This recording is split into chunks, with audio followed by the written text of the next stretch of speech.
Guys, welcome back to the channel. ಮೊದಲನೇದಾಗಿ Backlash ಬಗ್ಗೆ ಮಾತಾಡೋದಾದ್ರೆ, so final betting odds release ಆಗಿದೆ ಬ್ಯಾಕ್ಲಾಶ್ಗೆ. ಸೊ ಯಾವ್ಯಾವ ಮ್ಯಾಚ್ ಅಲ್ಲಿ ಯಾರ್ಯಾರು ಗೆಲ್ತಾರೆ ಬೆಟ್ಟಿಂಗ್ ಆಡ್ಸ್ ಪ್ರಕಾರ ಅಂತ ನೋಡ್ಕೊಂಡು ಬರೋದಾದ್ರೆ, ಬ್ರಾನ್ ಬ್ರೇಕರ್ ಹಾಗೆ ಸೆತ್ ರೋಲೆನ್ಸ್ ಅವರ ಸಿಂಗಲ್ಸ್ ಮ್ಯಾಚ್ ಅಲ್ಲಿ ನಮ್ಮ ಬ್ರಾನ್ ಬ್ರೇಕರ್ ಅವರು ಕ್ಲಿಯರ್ ಫೇವರೇಟ್ ಆಗಿದ್ದಾರೆ. ಬ್ರಾನ್ ಬ್ರೇಕರ್ ಅವರಿಗೆ -130 ಆಡ್ಸ್ ಇದ್ರೆ, ನಮ್ಮ ಸೆತ್ ರೋಲೆನ್ಸ್ ಅವರಿಗೆ +110 ಆಡ್ಸ್ ಇದೆ. ಇದಾದ್ಮೇಲೆ ನಮಗೆ ಇಯೋಸ್ಕೈ ಹಾಗೆ ಆಸ್ಕಾ ಅವರ ನಡುವೆ ಕೂಡ ಒಂದು ಸಿಂಗಲ್ಸ್ ಮ್ಯಾಚ್ ನೋಡೋದಕ್ಕೆ ಸಿಗ್ತಾ ಇದೆ. ಅಂಡ್ ಈ ಒಂದು ಮ್ಯಾಚ್ ಅಲ್ಲಿ ನಮ್ಮ ಇಯೋಸ್ಕೈ ಅವರು ಕ್ಲಿಯರ್ ಫೇವರೇಟ್ ಆಗಿದ್ದಾರೆ. ಅವರಿಗೆ -1000 ಆಡ್ಸ್ ಇದ್ರೆ, ಆಸ್ಕಾ ಅವರಿಗೆ +550 ಆಡ್ಸ್ ಇದೆ. ಇದಾದ್ಮೇಲೆ ನಮಗೆ ಯುನೈಟೆಡ್ ಸ್ಟೇಟ್ ಚಾಂಪಿಯನ್ಶಿಪ್ ಗೆ ಟ್ರಿಕ್ ವಿಲಿಯಮ್ಸ್ ಹಾಗೆ ಸ್ಯಾಮಿ ಝೈನ್ ಅವರ ನಡುವೆ ಕೂಡ ಒಂದು ಸಿಂಗಲ್ಸ್ ಮ್ಯಾಚ್ ನೋಡೋದಕ್ಕೆ ಸಿಗ್ತಾ ಇದೆ. ಅಂಡ್ ಈ ಒಂದು ಮ್ಯಾಚ್ ಅಲ್ಲೂ ಕೂಡ ನಮ್ಮ ಟ್ರಿಕ್ ವಿಲಿಯಮ್ ಅವರು ಕ್ಲಿಯರ್ ಫೇವರೇಟ್ ಆಗಿದ್ದಾರೆ. ಅವರಿಗೆ -1000 ಆಡ್ಸ್ ಇದ್ರೆ, ನಮ್ಮ ಸ್ಯಾಮಿ ಝೈನ್ ಅವರಿಗೆ +550 ಆಡ್ಸ್ ಇದೆ. ಇದಾದ್ಮೇಲೆ ನಮಗೆ ಟ್ಯಾಗ್ ಟೀಮ್ ಮ್ಯಾಚ್ ನೋಡೋದಕ್ಕೆ ಸಿಗ್ತಾ ಇದೆ. ಡ್ಯಾನ್ ಹೌಸಿನ್ ಹಾಗೆ ಅವರ mystery partner versus the miss ಹಾಗೆ ಕಿಟ್ ವಿಲ್ಸನ್ ಅವರ ನಡುವೆ. ಅಂಡ್ ಈ ಒಂದು ಮ್ಯಾಚ್ ಅಲ್ಲಿ ನಮ್ಮ ಡ್ಯಾನ್ ಹೌಸಿನ್ ಹಾಗೆ ಅವರ ಮಿಸ್ಟ್ರಿ ಪಾರ್ಟ್ನರ್ ವಿನ್ ಆಗ್ತಾರೆ ಅಂತ ಬೆಟ್ಟಿಂಗ್ ಆಡ್ಸ್ ಹೇಳ್ತಾ ಇದೆ. ಅಂಡ್ ಅವರಿಗೆ -5000 ಆಡ್ಸ್ ಇದ್ರೆ, ಈ ಕಡೆ ನಮ್ಮ ಮಿಸ್ ಹಾಗೆ ಕಿಟ್ ವಿಲ್ಸನ್ ಅವರಿಗೆ +1200 ಆಡ್ಸ್ ಇದೆ. ಅಂಡ್ ಫೈನಲ್ ಆಗಿ ಶೋನ ಮೈನ್ ಇವೆಂಟ್ ಅಲ್ಲಿ ನಮಗೆ ವರ್ಲ್ಡ್ ಹೆವಿವೇಟ್ ಚಾಂಪಿಯನ್ಶಿಪ್ ಗೆ ರೋಮನ್ ರೈನ್ಸ್ ಹಾಗೆ ಜೇಕೋಬ್ ಫಾಟೋ ಅವರ ನಡುವೆ ಒಂದು ಸಿಂಗಲ್ಸ್ ಮ್ಯಾಚ್ ನೋಡೋದಕ್ಕೆ ಸಿಗ್ತಾ ಇದೆ. ಅಂಡ್ ಈ ಒಂದು ಮ್ಯಾಚ್ ಅಲ್ಲಿ ರೋಮನ್ ರೈನ್ಸ್ ಅವರಿಗೆ -900 ಆಡ್ಸ್ ಇದ್ರೆ, ನಮ್ಮ ಜೇಕೋಬ್ ಫಾಟೋ ಅವರಿಗೆ +500 ಆಡ್ಸ್ ಇದೆ. ಅಂಡ್ ಇದ್ರ ಪ್ರಕಾರ ನಮ್ಮ ರೋಮನ್ ರೈನ್ಸ್ ಅವರು ಕ್ಲಿಯರ್ ಫೇವರೇಟ್ ಆಗಿದ್ದಾರೆ ಈ ಒಂದು ಮ್ಯಾಚ್ ಅಲ್ಲಿ ವಿನ್ ಆಗೋದಕ್ಕೆ. ಏನೇ ಆಗಲಿ ಗೈಸ್, ನೋಡಬೇಕು ಭಾನುವಾರ ಬ್ಯಾಕ್ಲಾಶ್ ಯಾವ ರೀತಿ ಇರುತ್ತೆ. ಅಂಡ್ WWE ಅವರು ನಿಜವಾಗ್ಲೂ ಕೂಡ ಹೇಳ್ದಂಗೆ ಡಿಲಿವರ್ ಮಾಡ್ತಾರ ಅಂತ. ಇನ್ನು ನಮ್ಮ ಕೈರಿ ಸೇನ್ ಅವರ ಬಗ್ಗೆ ಮಾತಾಡೋದಾದ್ರೆ, ನಿಮಗೆ ಗೊತ್ತಿರಬಹುದು, ಕೈರಿ ಸೇನ್ ಅವ್ರನ್ನ ರೀಸೆಂಟ್ ಆಗಿ WWE ಅವರು ರಿಲೀಸ್ ಮಾಡಿದ್ರು. ಆದ್ರೂ ಕೂಡ ಸ್ವಲ್ಪ ಜನ ಎಕ್ಸ್ಪೆಕ್ಟ್ ಮಾಡ್ತಾ ಇದಾರಂತೆ WWE ಬ್ಯಾಕ್ ಸ್ಟೇಜ್ ಅಲ್ಲಿ ಕೈರಿ ಸೇನ್ ಅವರು ಪ್ರಾಬಬ್ಲಿ ಬ್ಯಾಕ್ಲಾಶ್ ಅಲ್ಲಿ ಒಂದು ಅಪಿಯರೆನ್ಸ್ ನ ಕೊಡಬಹುದು ಅಂತ. ಅಂದ್ರೆ ಅವರ ರಿಟರ್ನ್ ಆಗುತ್ತೆ ಅಂತ ಹೇಳ್ತಾ ಇಲ್ಲ, ಬದಲಿಗೆ ಬ್ಯಾಕ್ಲಾಶ್ ಗೆ ನಮ್ಮ ಕೈರಿ ಸೇನ್ ಅವರು ಬಂದು ಏನ್ ಆಸ್ಕಾ ಹಾಗೆ ಕೈರಿ ಸೇನ್ ಅವರ ಸ್ಟೋರಿ ಲೈನ್ ನೋಡೋದಕ್ಕೆ ಸಿಗ್ತಾ ಇತ್ತು, ಅದನ್ನ ಎಂಡ್ ಮಾಡೋದಕ್ಕೆ WWE ಅವರು ಒನ್ ಟೈಮ್ ಅಪಿಯರೆನ್ಸ್ ಗೆ ಕೈರಿ ಸೇನ್ ಅವ್ರನ್ನ ಕರೆಸಬಹುದು. ನಾವು ನಿಮಗೆ ಸ್ವಲ್ಪ ದುಡ್ಡನ್ನ ಕೊಡ್ತೀವಿ, ಏನ್ ಸ್ಟೋರಿ ಲೈನ್ ನ ಕಂಟಿನ್ಯೂ ಮಾಡ್ತಾ ಇದ್ರಿ ಅದನ್ನ ಎಂಡ್ ಮಾಡಿ ಅಂತ ಕೈರಿ ಸೇನ್ ಅವ್ರನ್ನ ಕರೆಸಬಹುದು ಅಂತ ಅಪ್ಡೇಟ್ ಗಳು ಬರ್ತಾ ಇದೆ. ನೋಡೋಣ ಗಾಯ್ಸ್, ಕರೆಸ್ತಾರೋ ಇಲ್ವೋ ಅಂತ. ನೆಕ್ಸ್ಟ್ ಅಪ್ಡೇಟ್ ಕಡೆ ಬರೋದಾದ್ರೆ, ಇದಿರ್ತಕ್ಕಂಥದ್ದು ನಮ್ಮ ಕೋಡಿ ರೋಡ್ಸ್ ಅವರ ಬಗ್ಗೆ. ರೀಸೆಂಟ್ ಆಗಿ ನಮ್ಮ ಕೋಡಿ ರೋಡ್ಸ್ ಅವರು WWE ಬಗ್ಗೆನೇ ಒಂದು ಬಿಗ್ ಸ್ಟೇಟ್ಮೆಂಟ್ ನ ಕೊಟ್ಟಿದ್ದಾರೆ. ಎಸ್, ಅವ್ರು ಹೇಳ್ತಾರೆ, WWE ಅವರು ಟಿಕೆಟ್ಸ್ ಗಳು ಎಷ್ಟು ಮಾರಾಟ ಆಯಿತು, ಎಷ್ಟು ನಾವು ಪ್ರಾಫಿಟ್ ನ ಮಾಡಿದ್ವಿ, ರೇಟಿಂಗ್ಸ್ ಎಷ್ಟು ಬಂತು, ವ್ಯೂವರ್ಶಿಪ್ ಎಷ್ಟು ಬಂತು ಅಂತ ಫ್ಯಾನ್ಸ್ ಗಳಿಗೆ ಹೇಳೋ ಅಗತ್ಯಕತೆನೇ ಇಲ್ಲ. ಇದನ್ನೆಲ್ಲದನ್ನು ಕೂಡ ಅವರು ಹೇಳ್ದೇ ಇದ್ರೆ ಚೆನ್ನಾಗಿರುತ್ತೆ ಅಂತ ನಮ್ಮ ಕೋಡಿ ರೋಡ್ಸ್ ಅವರು ಒಂದು ಸ್ಟೇಟ್ಮೆಂಟ್ ನ ಕೊಟ್ಟಿದ್ದಾರೆ. ಅಂದ್ರೆ ಫ್ಯಾನ್ಸ್ ಗಳಿಗೆ ಬೇಕಾಗಿರೋದೇನು ಎಂಟರ್ಟೈನ್ಮೆಂಟ್, ರೆಸ್ಲಿಂಗು ಹಾಗೆ ಸ್ಟೋರಿ ಲೈನು, ಅದನ್ನ ಮಾತ್ರ ನಾವು ಫ್ಯಾನ್ಸ್ ಗಳಿಗೆ ತೋರಿಸ್ಬೇಕೋ ಹೊರತು ನಾವು ಎಷ್ಟು ಟಿಕೆಟ್ ಗಳನ್ನ ಸೋಲ್ಡ್ ಔಟ್ ಮಾಡಿದ್ವಿ, ರೇಟಿಂಗ್ ಎಷ್ಟು ಬಂತು, ಇದನ್ನೆಲ್ಲದನ್ನು ಕೂಡ ರಿವೀಲ್ ಮಾಡೋದು ಚೆನ್ನಾಗಿರೋದಿಲ್ಲ. ಅಂಡ್ ಈ ಒಂದು ಬಿಸ್ನೆಸ್ ಗೆ ಅದು ಒಳ್ಳೇದಲ್ಲ ಅಂತಾನು ಕೂಡ ನಮ್ಮ ಕೋಡಿ ರೋಡ್ಸ್ ಅವರು ತಿಳಿಸಿದ್ದಾರೆ.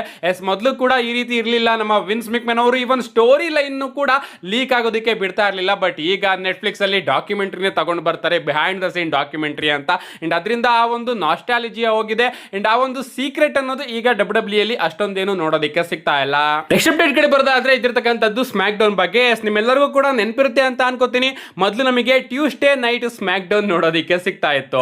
ನಮ್ಮ ಸ್ಟೆಫನಿ ಮಿಕ್ಮೆನ್ ಅವರು ಮಂಡೇ ನೈಟ್ ರೋ ಹಾಗೆ ಶೇನ್ ಮಿಕ್ಮೆನ್ ಅವರು ಸ್ಮ್ಯಾಕ್ ಡೌನ್ ನ ಕಂಟ್ರೋಲ್ ನ ತಗೊಂಡಾಗ, ಶೇನ್ ಮಿಕ್ಮೆನ್ ಅವರು ಟ್ಯೂಸ್ಡೇ ನೈಟ್ ಸ್ಮ್ಯಾಕ್ ಡೌನ್ ನ ಅಫಿಷಿಯಲ್ ಆಗಿ ಅನೌನ್ಸ್ ಮಾಡಿದ್ರು. ಸೊ ಮತ್ತೊಮ್ಮೆ ಟ್ಯೂಸ್ಡೇ ನೈಟ್ ಸ್ಮ್ಯಾಕ್ ಡೌನ್ ಬರ್ತಾ ಇದೆ. ಬಟ್ ಇದು ಕೇವಲ ಒಂದು ನೈಟಿಗೆ ಮಾತ್ರ ಸೀಮಿತವಾಗ್ತಾ ಇದೆ. ಎಸ್, ನಮಗೆ ಜೂನ್ 23ನೇ ತಾರೀಕು ಟ್ಯೂಸ್ಡೇ ಲಂಡನ್ ಅಲ್ಲಿ ಸ್ಮ್ಯಾಕ್ ಡೌನ್ ನೋಡೋದಕ್ಕೆ ಸಿಗ್ತಾ ಇದೆ. ಅಂಡ್ ಈಗ WWE ಅವರು ನೆಟ್ಫ್ಲಿಕ್ಸ್ ಅಲ್ಲಿ ಬರ್ತಿರೋ ಕಾರಣ ನಾವು ಕೂಡ ಟ್ಯೂಸ್ಡೇ ನೈಟ್ ಸ್ಮ್ಯಾಕ್ ಡೌನ್ ನ ಆರಾಮಾಗಿ ಲೈವ್ ಆಗಿ ನೋಡಬಹುದು. ಸೊ ಮಂಗಳವಾರ ಬೆಳಿಗ್ಗೆ ನಮಗೆ ಮಂಡೇ ನೈಟ್ ನೋಡೋದಕ್ಕೆ ಸಿಕ್ಕರೆ, ಜೂನ್ 23ನೇ ತಾರೀಕು ಬುಧವಾರ ಇಂಡಿಯಾದಲ್ಲಿ ಜೂನ್ 24ನೇ ತಾರೀಕು ಬುಧವಾರ ನಮಗೆ ಸ್ಮ್ಯಾಕ್ ಡೌನ್ ನೋಡೋದಕ್ಕೆ ಸಿಗುತ್ತೆ. ಇದಕ್ಕೆ ಮೈನ್ ರೀಸನ್ ಏನಪ್ಪಾ ಅಂದ್ರೆ ಸೌದಿ ಅರೇಬಿಯಾ. ಎಸ್, ನಿಮ್ಮೆಲ್ಲರಿಗೂ ಕೂಡ ಗೊತ್ತೇ ಇರಬಹುದು, ಜೂನ್ ಎಂಡಿಂಗ್ ಅಲ್ಲಿ ಸೌದಿ ಅರೇಬಿಯಾಗೆ ಹೋಗ್ತಾ ಇದ್ದಾರೆ WWE ಅವರು ನೈಟ್ ಆಫ್ ಚಾಂಪಿಯನ್ಸ್ ನ ತಗೊಂಡು. ಅಂಡ್ ಎಲ್ಲವೂ ಕೂಡ ಚೆನ್ನಾಗಿದ್ದಿದ್ರೆ ಸ್ಮ್ಯಾಕ್ ಡೌನ್ ಕೂಡ ಸೌದಿ ಅರೇಬಿಯಾದಲ್ಲೇ ಆಗ್ಬೇಕಾಗಿತ್ತು. ಬಟ್ ಈಗ ಸೌದಿ ಅರೇಬಿಯಾದಲ್ಲಿ ವಾರ್ ಆಗ್ತಾ ಇರೋ ಕಾರಣ, ಮಿಡಲ್ ಈಸ್ಟ್ ಕಂಟ್ರಿಗಳಲ್ಲಿ ವಾರ್ ಆಗ್ತಾ ಇರೋ ಕಾರಣ WWE ಅವರು ತನ್ನ ಸೂಪರ್ ಸ್ಟಾರ್ಸ್ ಗಳಿಗೆ ಹೇಳಿದ್ರಂತೆ, ನಾವೆಲ್ಲರೂ ಕೂಡ ಸೌದಿ ಅರೇಬಿಯಾಗೆ ಹೋಗ್ತಾ ಇದೀವಿ, ಬಟ್ ಕೇವಲ ನೈಟ್ ಆಫ್ ಚಾಂಪಿಯನ್ಸ್ ನ ಮಾಡೋದಕ್ಕೆ ಮಾತ್ರ. ಅದಕ್ಕೂ ಇಂದಿನ ಸ್ಮ್ಯಾಕ್ ಡೌನ್ ನ ನಾವು ಲಂಡನ್ ನಲ್ಲೇ ಮಾಡ್ಕೊಂಡು ಹೋಗ್ತೀವಿ ಅಂತ. ಸೊ USA ಆಡಿಯನ್ಸ್ ಗಳಿಗೆ ಲಂಡನ್ ನಲ್ಲಿ ಸ್ಮ್ಯಾಕ್ ಡೌನ್ ಟೇಪ್ ಆದಾಗ ಅದನ್ನ ಅವರು ನಾರ್ಮಲ್ ಆಗಿ ಸಾಟರ್ಡೆ ನೈಟ್ ಟೆಲಿಕಾಸ್ಟ್ ಮಾಡ್ತಾರೆ. ಬಟ್ ಬೇರೆ ಬೇರೆ ಕಂಟ್ರಿಗಳಿಗೆ ಲೈವ್ ಆಗಿ ನೆಟ್ಫ್ಲಿಕ್ಸ್ ಅಲ್ಲೇ ಅದೇ ಡೇಟ್ ನಮಗೆ ಸ್ಮ್ಯಾಕ್ ಡೌನ್ ನೋಡೋದಕ್ಕೆ ಸಿಗುತ್ತೆ. ಈ ಒಂದು ರೀಸನ್ ಇಂದ WWE ಅವರು ಸ್ಮ್ಯಾಕ್ ಡೌನ್ ನ ಲಂಡನ್ ನಲ್ಲೇ ಮಾಡಿಸ್ತಾ ಇದ್ದಾರೆ ಅಂತಾನೆ ಹೇಳ್ಬೇಕು. ಏನೇ ಆಗ್ಲಿ, ನಿಮ್ಗೆ ಅನ್ಸುತ್ತೆ ಇದ್ರ ಬಗ್ಗೆ ನಿಮ್ಮ ಅನಿಸಿಕೆನ ಕಮೆಂಟ್ ಮಾಡಿ. ನಮ್ಮ ನೆಕ್ಸ್ಟ್ ಫೈನಲ್ ಅಪ್ಡೇಟ್ ಕಡೆ ಬರೋದಾದ್ರೆ, ಇದಿರ್ತಕ್ಕಂಥದ್ದು ನಾಳೆಯ ಸ್ಮ್ಯಾಕ್ ಡೌನ್ ಬಗ್ಗೆ. ಎಸ್, ನಾಳೆ SmackDown interesting SmackDown ಆಗ್ಬೇಕು. ಯಾಕಂದ್ರೆ ನಾಳೆ SmackDown go home edition for backlash ಅಂತಾನೆ ಹೇಳ್ಬೇಕು. ಅಂಡ್ ಅದೇ ರೀತಿ ಇಂಟ್ರೆಸ್ಟಿಂಗ್ ಆಗಿರೋ ವಿಚಾರನೋ ಏನೋ ಒಂದನ್ನ ಅನ್ನ ಡಬ್ಲ್ಯೂ ಅವರು ಅನೌನ್ಸ್ ಮಾಡಿದ್ದಾರೆ. ಮೊದಲನೇದಾಗಿ ನಮಗೆ ಅಮೆರಿಕನ್ ನೈಟ್ ಮೇರ್ ಹಾಗೆ ಡಬ್ಲ್ಯೂ ಅನ್ಡಿಸ್ಪ್ಯೂಟೆಡ್ ಚಾಂಪಿಯನ್ ಕೋಡಿ ರೋಡ್ಸ್ ಅವರ ಎಂಟ್ರಿ ನೋಡೋದಕ್ಕೆ ಸಿಗ್ತಾ ಇದೆ. ಅಷ್ಟೇ ಅಲ್ಲ, ಕಳೆದ ವಾರ ನಮ್ಮ ಕೋಡಿ ರೋಡ್ಸ್ ಅವರ ಮೇಲೆ ಗಂತರ್ ಅವರು ಅಟ್ಯಾಕ್ ಮಾಡಿದ್ರಲ್ಲ, ಅದ್ರ ಬಗ್ಗೆ ನಮ್ಮ ಕೋಡಿ ರೋಡ್ಸ್ ಅವರು ಮಾತಾಡಬಹುದು. ಅಂಡ್ ನಮ್ಮ ಗಂತರ್ ಅವರು ಕೂಡ ನಮಗೆ ನಾಳೆ ಸ್ಮ್ಯಾಕ್ ಡೌನ್ ನಲ್ಲಿ ನೋಡೋದಕ್ಕೆ ಸಿಗ್ತಾರೆ.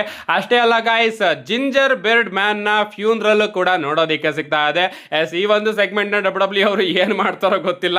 ಆ ಒಂದು ಟೆಡಿ ಬೇರ್ ಇದೆಯಲ್ಲ, ಅದರ ಫ್ಯೂನರಲ್ ನ ಡಬ್ಲ್ಯೂ ಅವರು ಅನೌನ್ಸ್ ಮಾಡಿದ್ದಾರೆ. ಹಾಗೆ ಪೇಜ್ ಹಾಗೆ ಬ್ರೀಬೆಲ್ ಅವರು ಕೂಡ ನಮಗೆ ನಾಳೆ ಸ್ಮ್ಯಾಕ್ ಡೌನ್ ನಲ್ಲಿ ನೋಡೋದಕ್ಕೆ ಸಿಗ್ತಾರೆ. ಸ್ಟಿಫನಿ ಸ್ಟಾಟನ್ ಹಾಗೆ ಕಿಯಾನಾ ಜೇಮ್ಸ್ ಅವರ ನಡುವೆ ಯುನೈಟೆಡ್ ಸ್ಟೇಟ್ ಚಾಂಪಿಯನ್ಶಿಪ್ ಗೆ ಒಂದು ರೀಮ್ಯಾಚ್ ನ ಡಬ್ಲ್ಯೂ ಅವರು ಅಫಿಷಿಯಲ್ ಆಗಿ ಅನೌನ್ಸ್ ಮಾಡಿದ್ದಾರೆ. And Rhea Ripley, Charlotte Flair and Alexa Bliss versus Fatal Influence ಅವರ ನಡುವೆ ಕೂಡ ಒಂದು 6 ಮ್ಯಾನ್ ಟ್ಯಾಗ್ ಟೀಮ್ ಮ್ಯಾಚ್ ನ ಡಬ್ಲ್ಯೂ ಅವರು ಅನೌನ್ಸ್ ಮಾಡಿದ್ದಾರೆ. ಒಂದು ಡೀಸೆಂಟ್ ಸ್ಮ್ಯಾಕ್ ಡೌನ್ ಕೂಡ ಪುಲ್ ಮಾಡಿದ್ರೆ ಓಕೆ ಸಾಕು ಗುರು ಅಂತ ಅನ್ಬಹುದು. ನೋಡಿದ್ರೆ ಬೋರಿಂಗ್ ಅಂತ ಅನಿಸ್ತಾ ಇದೆ. ನೋಡೋಣ ಗೈಸ್ ನಾಳೆ ಏನೇನಾಗುತ್ತೆ ಅಂತ. ಅಫ್ಕೋರ್ಸ್ ನನ್ನ ಚಾನಲ್ ಅಲ್ಲಿ ವಿಡಿಯೋನ ತಗೊಂಡು ಬರ್ತೀನಿ, ಅದಕ್ಕೋಸ್ಕರ ಚಾನಲ್ನ ಸಬ್ಸ್ಕ್ರೈಬ್ ಮಾಡ್ಕೊಳ್ಳಿ ಅಂತ ಹೇಳ್ತಾ, ಅಂಡ್ ನಾಳೆನೇ ಬ್ಯಾಕ್ಲಾಶ್ ಪ್ರಿಡಿಕ್ಷನ್ ಕೂಡ ಈ ಒಂದು ಚಾನಲ್ ಅಲ್ಲಿ ನೋಡೋದಕ್ಕೆ ಸಿಗುತ್ತೆ. See you guys in my next video.